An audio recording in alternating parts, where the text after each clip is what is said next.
안녕하십니까. 오늘 저는 여러분께 조금 불편하지만 반드시 들어야 할 이야기를 드리려고 합니다. 먼저 솔직하게 한 가지 여쭙겠습니다. 여러분은 요즘 화장실에 다녀온 뒤 변기에 남아있는 하얀 거품을 본 적이 있으십니까? 물을 여러 번 내려도 쉽게 사라지지 않는 마치 세제가 풀린 것처럼 보이는 그 거품 말입니다. 그리고 또 하나, 밤에 잠자리에 들었다가 한 번, 두 번, 세 번 계속해서 소변 때문에 깨어나신 적은 없으십니까? 나이 들면 다 그렇지. 물이 많아서 그래. 전립선 때문이겠지. 대부분의 분들은 이렇게 생각하며 조용히 참고 넘기십니다. 하지만 오늘 저는 의사로서 그리고 수십 년 동안 수많은 노년의 삶을 지켜본 사람으로서 단호하게 말씀드리고 싶습니다. 거품료와 야간료는 결코 가벼운 노화 현상이 아닙니다. 그것은 몸이 보내는 구조신호. 다시 말해, 지금 바로 생활을 바꾸지 않으면 안 된다는 마지막 경고일 수 있습니다. 지금 이 순간에도 여러분의 몸속에서는 조용히, 그러나 분명하게 균형이 무너지고 있을지도 모릅니다. 병원에서는 왜 이 이야기를 자세히 하지 않을까요? 병원에 가면 되게 이런 말을 듣습니다. 검사 수치는 아직 괜찮습니다. 조금 지켜보시죠. 약 드시면서 경과를 보겠습니다. 물론 약은 필요할 때가 있습니다. 하지만 문제는 약을 먹기 전 우리가 반드시 바꿔야 할 가장 중요한 한 가지에 대해 아무도 깊이 설명해 주지 않는다는 것입니다. 그것은 바로 어떻게 먹고 있느냐, 언제 무엇을 먹느냐입니다. 거품료, 야간료, 불면 이 세 가지 문제는 각각 따로 떨어진 증상이 아닙니다. 이것들은 모두 같은 뿌리에서 시작되는 신호입니다. 그 뿌리는 어디일까요? 전립선만의 문제일까요? 신장 하나만의 문제일까요? 아닙니다. 진짜 문제는 훨씬 더 깊은 곳에 있습니다. 밤이 되면 몸이 더 괴로워지는 이유. 낮에는 괜찮은 것 같다가도 밤만 되면 몸이 말을 듣지 않습니다. 소변이 자주 마렵고 한 번 깨면 다시 잠들기 어렵고 겨우 잠들어도 깊은 잠이 오지 않고 아침에 일어나면 더 피곤합니다, 여러분. 이 패턴 혹시 너무 익숙하지 않으십니까? 밤은 원래 몸이 회복해야 하는 시간입니다. 신장은 낮 동안 쌓인 노폐물을 정리하고 방광과 호르몬은 리듬을 재정비하며 뇌는 깊은 잠 속에서 몸 전체를 재부팅합니다. 그런데 밤마다 소변 때문에 깬다는 것은 이 회복 시스템이 이미 어딘가에서 무너지고 있다는 뜻입니다. 그리고 그 신호가 가장 먼저 나타나는 곳이 바로 소변입니다. 소변은 우리 몸속 상태를 그대로 비추는 거울과 같습니다. 거품이 많아졌다는 것은 몸에서 원래 빠져나가면 안 되는 것들이 새고 있다라는 뜻이고, 밤에 자주 깬다라는 것은 몸이 휴식 대신 긴급 대응 모드로 들어가 있다라는 뜻입니다. 선생님, 그냥 늙어가는 것 같아요.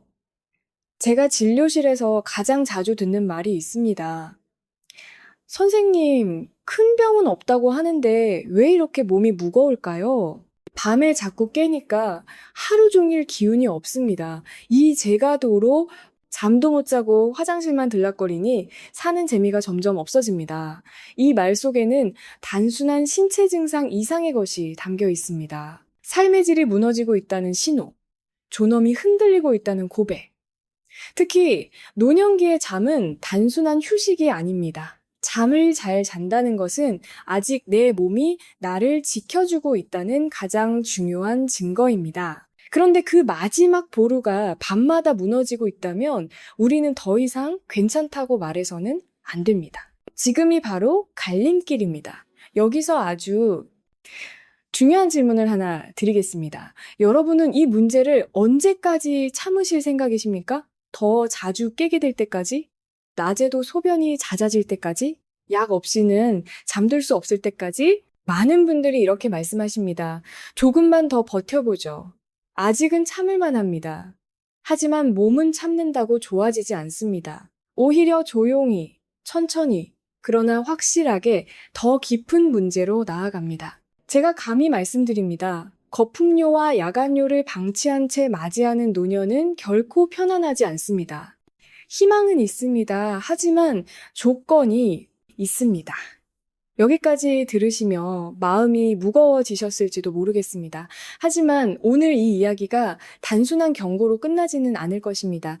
왜냐하면 이 문제는 약을 늘리는 방식이 아니라 먹는 방식을 바로잡는 것으로 충분히 달라질 수 있기 때문입니다. 그것도 어렵고 복잡한 방법이 아닙니다.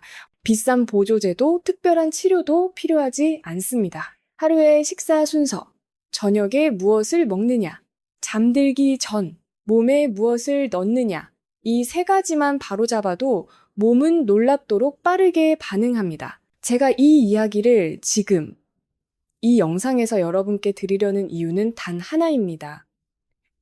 아직 늦지 않았기 때문입니다. 약속드립니다. 부디 조금만 더 제 이야기에 귀를 기울여 주십시오. 오늘 끝까지 함께 하신다면 여러분은 알게 되실 것입니다. 왜 거품료와 야간료가 함께 나타나는지, 왜 밤에 먹는 음식이 숙면을 망치는지, 그리고 어떻게 식사만 바꿔도 화장실 걱정 없이 밤을 보내고 아침을 가볍게 맞이할 수 있는지, 이것은 이론이 아니라 제가 수십 년 동안 환자들과 함께 확인해온 생활 속 의학입니다. 지금 이 순간에도 여러분의 몸은 변화를 기다리고 있습니다. 여러분, 조금 전까지 우리는 거품료와 야간료가 단순한 불편함이 아니라 몸이 보내는 중요한 신호라는 이야기를 나누었습니다. 이제부터는 그 신호가 어디에서 시작되고 왜 식사와 깊이 연결되어 있는지 의학적으로 아주 쉽게 풀어 설명드리겠습니다. 걱정하지 마십시오. 어려운 의학 용어는 쓰지 않겠습니다. 여러분의 몸을 하나의 집, 혹은 하나의 공장으로 생각하시면 됩니다. 몸은 따로따로 작동하지 않습니다. 많은 분들이 이렇게 생각하십니다. 거품료는 신장 문제고 야간료는 전립선 문제 아닌가요? 절반은 맞고 절반은 틀렸습니다. 왜냐하면 우리 몸은 부분이 아니라 시스템으로 작동하기 때문입니다. 신장, 방광, 전립선, 장, 호르몬, 뇌, 이 모든 것은 서로 실로 엮인 하나의 그물망과 같습니다. 한 곳이 약해지면 다른 곳도 반드시 영향을 받습니다. 특히 노년기에는 이 연결고리가 더 예민해집니다. 거품료의 진짜 의미, 먼저 거품료부터 말씀드리겠습니다. 소변에 거품이 생기는 가장 흔한 이유는 소변 속에 단백질이 섞여 나오기 때문입니다. 단백질은 원래 우리 몸에 꼭 필요한 영양소입니다. 혈액 속에 있어야 할 존재이지 소변으로 빠져나가면 안 되는 물질입니다. 그런데 신장이 약해지면 마치 낡은 채처럼 걸러야 할 것을 제대로 걸러내지 못한 단백질이 새어나오게 됩니다. 그 결과가 바로 변기에 남는 끈적하고 오래가는 거품입니다. 문제는 여기서 끝나지 않습니다. 단백질이 빠져나간다는 것은 몸의 기초 체력이 조용히 새고 있다는 뜻입니다. 그래서 거품료가 있는 분들은 대개 이렇게 느끼십니다. 쉽게 피곤해지고 다리에 힘이 빠지고 아침에 일어나도 개운하지 않고 몸이 붓는 느낌이 들기도 합니다. 이 모든 것이 서로 연결된 증상입니다. 야간료는 밤의 질서가 무너졌다는 신호. 이제 야간료를 보겠습니다. 정상적인 몸이라면 밤에는 소변이 줄어들어야 합니다. 왜일까요? 잠자는 동안 우리 몸에서는 항이뇨 호르몬이라는 물질이 분비됩니다. 이 호르몬은 지금은 쉬는 시간이다. 소변 생산을 줄여라. 라고 신장에 명령을 내립니다. 그래서 건강한 사람은 밤에 깊은 잠을 잘 수 있습니다. 그런데 노년기에 들어서면은 이 호르몬의 리듬이 흔들리기 쉽습니다. 특히 다음과 같은 경우에 더 그렇습니다. 저녁 늦게 과식하거나 짠 음식을 먹거나 단 음식, 국물 음식을 즐기거나 장이 약해져 염증이 많을 때 이 경우 몸은 밤에도 비상근무 상태를 유지하게 됩니다. 그 결과가 밤마다 소변 얕은 잠 반복되는 각성. 즉, 야간료는 단순히 방광의 문제가 아니라 호르몬과 장, 신장의 협조가 깨졌다는 신호입니다. 신장과 장은 생각보다 훨씬 가깝습니다. 여기서 아주 중요한 이야기를 하나 드리겠습니다. 많은 분들이 신장과 장을 전혀 다른 기관이라고 생각하십니다. 하지만 의학적으로 보면 이 둘은 아주 가까운 이웃입니다. 장은 먹은 음식을 소화하고 영양을 흡수하는 곳입니다. 그런데 장이 건강하지 않으면 어떤 일이 벌어질까요? 독소가 제대로 배출되지 않고 염증 물질이 혈액으로 스며들며 그 혈액이 신장을 통과합니다. 신장은 우리 몸의 정수기와 같습니다. 그런데 정수기로 들어오는 물 자체가 더럽다면 아무리 좋은 정수기라도 금방 고장이 납니다. 장이 망가지면 신장은 과부하를 받습니다. 이것이 노년기의 장 문제, 신장 문제, 소변 문제로 이어지는 가장 흔한 경로입니다. 밤에 증상이 심해지는 진짜 이유. 선생님, 왜 낮에는 괜찮은데 밤만 되면 더 심해질까요? 아주 좋은 질문입니다. 그 이유는 밤이 되면 우리 몸의 자율신경이 부교감 신경 중심으로 전환되기 때문입니다. 부교감 신경은 휴식, 회복, 소화를 담당합니다.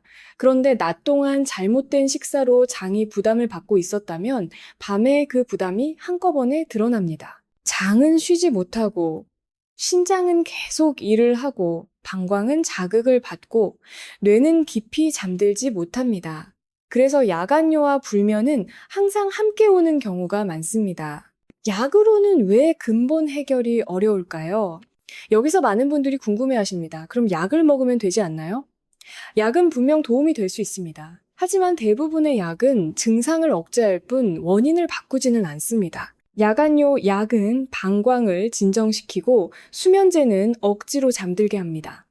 그러나 밤마다 깨게 만드는 식사 습관과 장, 신장 부담이 그대로라면 약의 효과는 점점 줄어듭니다. 그리고 어느 순간 약 없이는 잠들 수 없는 몸이 됩니다. 이것이 제가 늘 조심하라고 말씀드리는 이유입니다. 무엇을 먹느냐보다 중요한 것, 여기서부터 오늘 이야기의 핵심으로 들어갑니다. 많은 분들이 건강을 위해 무엇을 먹어야 할지만 고민하십니다.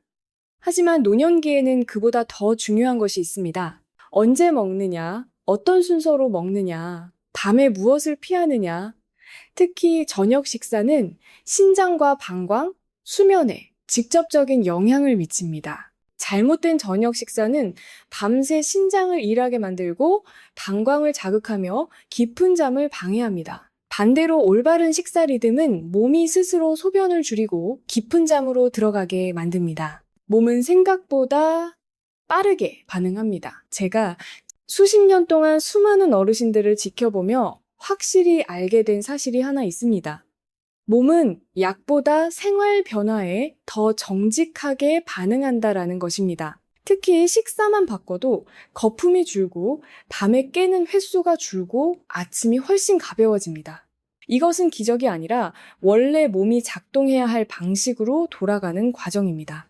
오늘 이 부분에서 꼭 기억하셔야 할 한 문장, 제가 오늘 이 긴 설명을 통해 여러분께 꼭 전하고 싶은 말은 단 하나입니다. 거품료와 야간료는 신장만의 문제가 아니라 식사와 장, 호르몬 리듬이 함께 무너졌다는 신호입니다. 이 사실을 이해하셔야 몸을 바꾸는 선택을 할 수 있습니다. 여러분, 이제 우리는 왜 거품료와 야간료가 생기는지, 왜 밤마다 잠이 깨는지 몸의 구조를 통해 이해했습니다. 이제부터는 가장 중요한 질문에 답할 시간입니다. 그렇다면 우리는 무엇을 바꿔야 할까요? 정답은 의외로 단순합니다. 운동을 갑자기 늘릴 필요도 없고 약을 더 먹을 필요도 없습니다. 식사 방식, 그 중에서도 하루 중 가장 중요한 3번의 선택을 바꾸는 것입니다. 첫 번째 원칙, 신장은 밤에 쉬어야 합니다. 여러분의 신장은 하루 24시간 일하는 기관이 아닙니다. 낮에는 노폐물을 걸러내고 수분과 염분을 조절하며 혈액을 정화합니다. 그리고 밤에는 회복해야 합니다. 그런데 많은 분들의 식사는 신장을 밤까지 붙잡아 두고 있습니다. 늦은 저녁, 짠 음식, 국물 많은 식사, 단 음식, 과일, 우유를 밤에 드시는 습관. 이 모든 것은 밤에도 신장을 근무 상태로 만듭니다. 그 결과가 야간요입니다. 두 번째 원칙. 저녁 식사는 줄이는 식사여야 합니다. 노년기의 저녁 식사는 배를 채우는 시간이 아닙니다. 몸을 쉬게 하는 준비 시간입니다. 제가 환자분들께 가장 먼저 부탁드리는 것은 이 한 가지입니다. 저녁 식사는 낮보다 가볍게 드십시오. 구체적으로 말씀드리겠습니다. 저녁에 피해야 할 것들. 국, 찌개, 탕류, 라면, 국수, 짠 반찬, 김치, 젓갈, 장아찌, 단, 간식, 빵, 과일, 우유, 두유, 이 음식들은 먹는 순간에는 편해 보이지만 밤에 소변을 늘리고 잠을 얕게 만듭니다. 저녁에 좋은 식사의 기준, 저녁 식사는 마른 식사가 기본입니다. 밥은 소량, 국물은 거의 없이, 단백질은 부드럽게, 염분은 최소한으로, 예를 들면 이런 구성입니다. 소량의 밥, 삶은 두부 또는 흰살 생선 데친 채소, 올리브유나 참기름 소량. 이렇게 먹으면 신장은 오늘 일은 여기까지라고 인식하기 시작합니다. 세 번째 원칙, 식사 순서가 소변을 바꿉니다. 많은 분들이 식사 내용을 바꾸려 애쓰지만 순서는 거의 신경 쓰지 않습니다. 하지만 노년기에는 식사 순서가 소변과 수면에 큰 영향을 줍니다. 권장 식사 순서 채소 먼저, 단백질, 밥은 마지막에 소량. 이 순서는 혈당의 급격한 상승을 막고 장 부담을 줄이며 밤에 소변이 늘어나는 것을 눈에 띄게 줄여줍니다. 특히 밥이나 면을 처음에 많이 먹는 습관은 밤의 방광을 가장 자극하는 패턴입니다. 네 번째 원칙, 물. 마시지 말라는 게 아닙니다. 여기서 오해하시면 안 됩니다. 선생님, 그럼 물을 적게 마셔야 하나요? 아닙니다. 문제는 양이 아니라 시간입니다. 물 섭취의 황금 규칙, 오전, 오후 5시까지 충분히 오후 6시, 이후 점점 줄이기 잠들기 이 시간 전 거의 마시지 않기. 특히 밤에 약 드신다고 물 한 컵 가득 드시는 분들 아주 흔합니다. 이 습관 하나만 바꿔도 야간요 횟수가 눈에 띄게 줄어듭니다. 다섯 번째 원칙. 장을 편안하게 해야 신장이 산다. 앞서 말씀드렸듯이 장은 신장에 가장 가까운 동료입니다. 장이 편안하면 신장은 덜 일합니다. 그래서 노년기에 꼭 필요한 것은 장에 부담 없는 식사입니다. 장과 신장을 동시에 돕는 음식, 부드럽게 익힌 채소, 흰살 생선 두부, 계란찜, 귀리, 현미소량, 따뜻한 음식 피해야 할 습관, 늦은 시간에 기름진 음식, 야식, 술, 과식. 이것들은 장에 염증을 만들고 그 염증이 신장을 지치게 합니다. 여섯 번째 원칙. 잠들기 전 마지막 선택. 여러분, 잠들기 전 우리가 하는 마지막 선택이 밤을 결정합니다. 늦은 간식, 과일, 우유, 차, 커피. 이 모든 것이 좋은 음식처럼 보일 수 있지만 야간류가 있는 분들께는 그렇지 않습니다. 잠들기 전에는 아무것도 먹지 않는 것이 가장 좋은 선택입니다. 배가 조금 고픈 상태로 잠드는 것이 밤에 화장실을 들락거리는 것보다 훨씬 건강합니다. 몸은 생각보다 빨리 변합니다. 제가 이 말씀을 드리면 많은 분들이 이렇게 물으십니다. 선생님, 이렇게 먹으면 언제 좋아지나요? 정직하게 말씀드리겠습니다. 빠른 분들은 3, 5일, 대부분은 1, 2주. 확실한 변화는 3주 거품이 줄고 밤에 깨는 횟수가 줄고 아침이 달라집니다. 이것은 기적이 아니라 몸이 본래의 리듬으로 돌아가는 과정입니다. 오늘 이 부분에서 꼭 기억하셔야 할 핵심, 오늘 여러분께 꼭 남기고 싶은 문장은 이것입니다. 신장을 살리는 식사는 배를 채우는 식사가 아니라 밤을 쉬게 하는 식사입니다. 이 한 가지 관점이 바뀌면 식탁이 바뀌고 밤이 바뀌고 삶의 리듬이 달라집니다. 여러분, 앞에서 우리는 무엇을 먹고 어떻게 먹어야 하는지 구체적으로 살펴보았습니다. 하지만 여기서 아주 중요한 사실이 하나 있습니다. 좋은 식사도 지속되지 않으면 효과가 없습니다. 그래서 오늘은 복잡한 이론이 아닌 매일 그대로 따라할 수 있는 5가지 황금 원칙을 드리겠습니다. 이 5가지만 지켜도 몸은 스스로 소변을 줄이고 밤을 회복하기 시작합니다. 원칙 1. 아침은 깨우는 식사, 저녁은 닫는 식사. 노년기의 몸은 아침과 저녁에 전혀 다른 반응을 보입니다. 아침, 몸을 깨우는 시간. 신장과 장을 부드럽게 활성화. 그래서 아침은 따뜻하고 부드러운 음식이 좋습니다. 따뜻한 물 1컵, 죽, 미음, 귀리, 계란찜, 두부, 저녁, 몸을 닫는 시간, 신장을 쉬게 해야 하는 시간 저녁에 과하면 그 부담은 그대로 밤에 나타납니다. 이 원칙 하나만 지켜도 야간료는 절반 이상 줄어드는 분들이 많습니다. 원칙 2. 저녁 6시 이후. 몸에 질문하기 저녁 6시가 지나면 이 질문을 스스로에게 해보십시오. 이 음식이 내 밤을 편하게 해줄까? 아니면 깨울까? 이 질문에 조금이라도 깨울 것 같다는 생각이 든다면 그 음식은 오늘은 피하셔야 합니다. 특히 주의할 음식은 국물, 과일, 단 음식, 우유, 술. 이것들은 몸을 편하게 하는 것처럼 보여도 밤에는 신장을 깨웁니다. 원칙 3. 저녁 식사 후 30분의 가벼운 움직임. 여러분, 저녁 식사 후 바로 소파에 앉거나 누우시는 습관 혹시 있으십니까? 이 습관은 장과 신장에 아주 좋지 않습니다. 가장 좋은 방법, 식사 후 30분. 천천히 걷기, 집 안에서 가볍게 움직이기.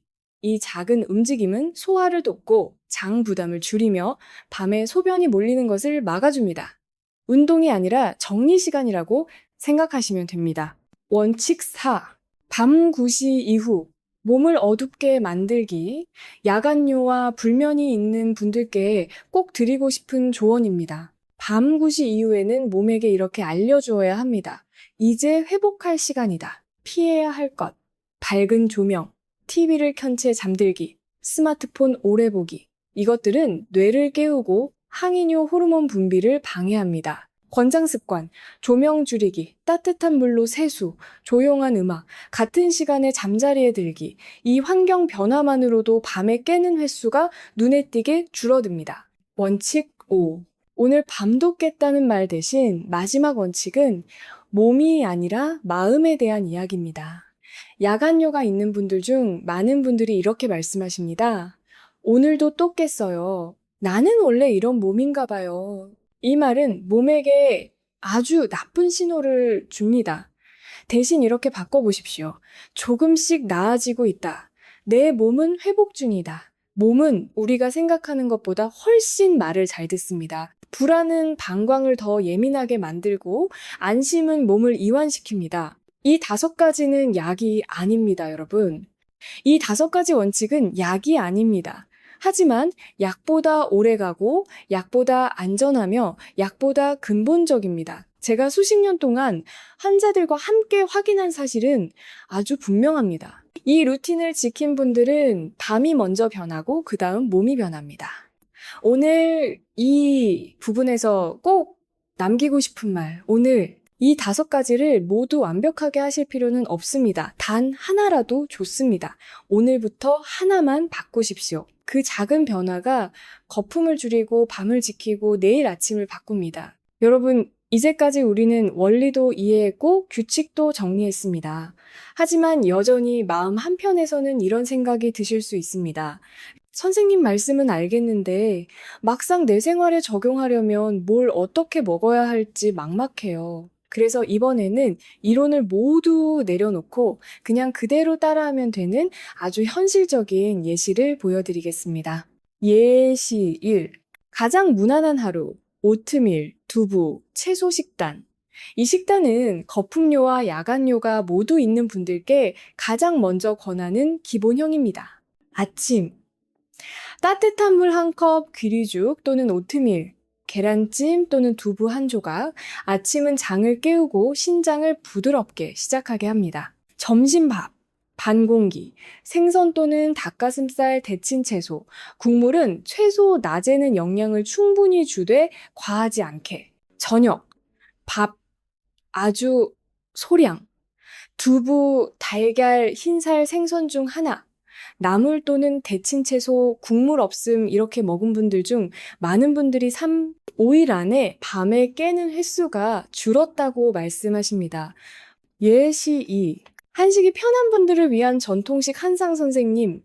저는 빵이나 오트밀보다 밥이 더 편합니다. 물론입니다. 중요한 것은 음식의 이름이 아니라 구성입니다.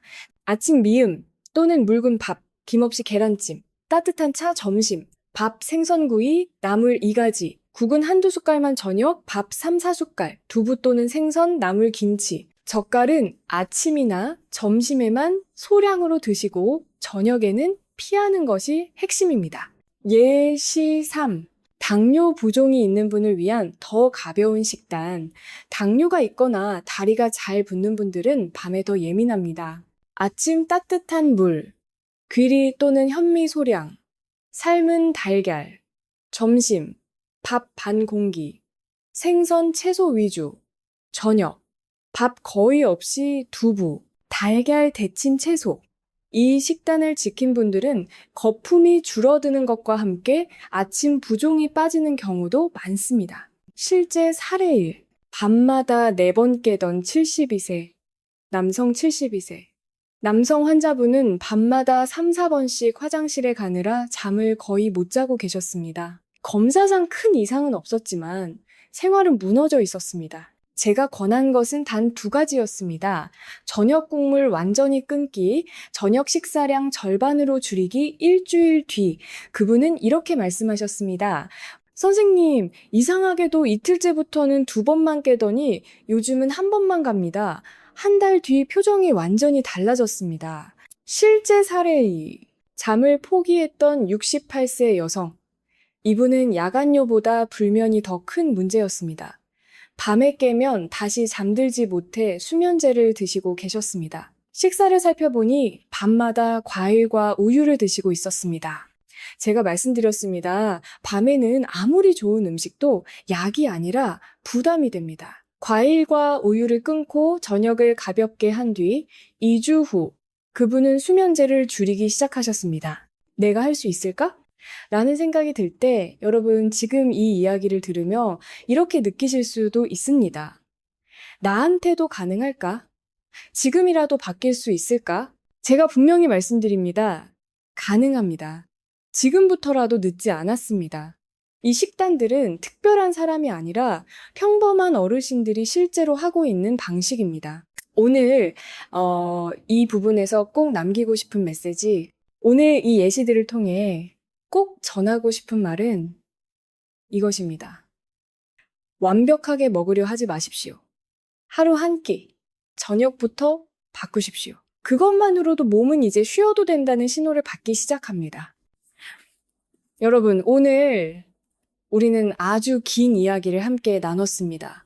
거품료, 야간료, 잠들지 못하는 밤. 그동안 그저 나이 탓이라며 조용히 참아왔던 문제들을 이제는 다르게 바라볼 수 있게 되셨을 것입니다. 다시 한번 핵심만 정리하겠습니다. 오늘 이야기의 핵심은 결코 복잡하지 않습니다. 소변은 몸의 경고등이고 밤은 회복의 시간이며 식사는 그 모든 것을 결정하는 열쇠입니다.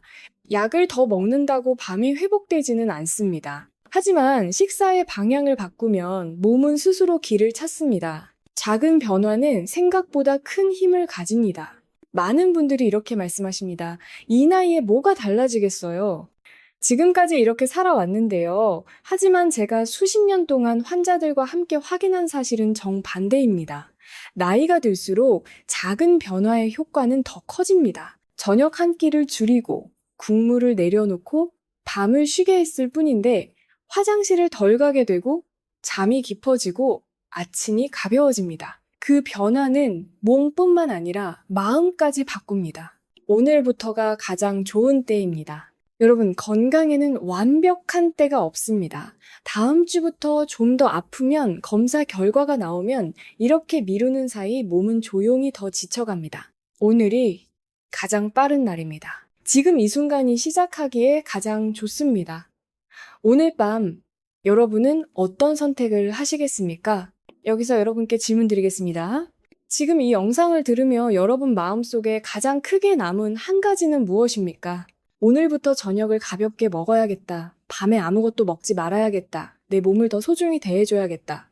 댓글에 1, 2 또는 3 중 하나만 남겨주십시오. 그 작은 참여가 여러분 자신의 다짐이 되고 같은 고민을 가진 누군가에게 큰 용기가 됩니다. 혼자가 아닙니다. 이 채널 건강한 하루는 누군가를 가르치기 위해 존재하지 않습니다. 함께 나누고 함께 나아가기 위해 존재합니다. 여러분의 경험, 여러분의 변화, 여러분의 한마디가 다른 누군가의 밤을 지켜줄 수 있습니다. 마지막으로 꼭 드리고 싶은 말, 우리는 평생을 가족을 위해, 일을 위해, 책임을 위해 살아왔습니다.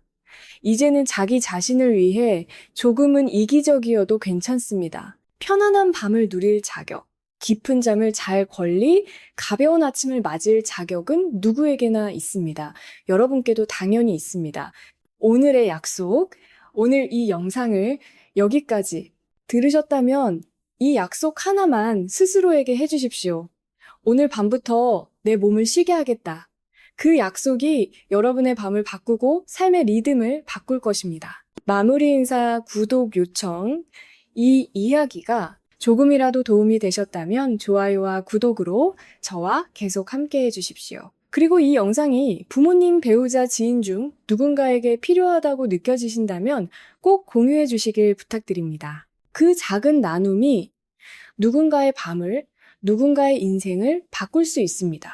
저는 앞으로도 여러분의 곁에서 조용히, 그러나 진심으로 건강한 하루를 함께 만들어 가겠습니다. 감사합니다. 오늘 밤도 편안하시길 바랍니다.